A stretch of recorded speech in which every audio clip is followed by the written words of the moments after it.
što se samo slavi, neka uradi. A nije Nikolaj gori, neka se odmori, što se samo slavi, neka uradi.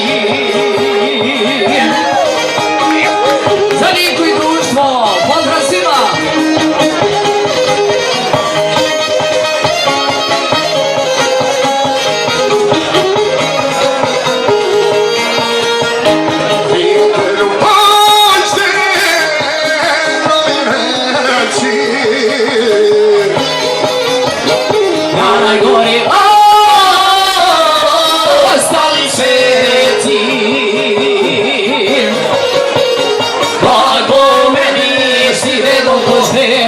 Teško meni si redom pošteni i zabijava gori, neka se odmori, što se samo slavi, neka uradi.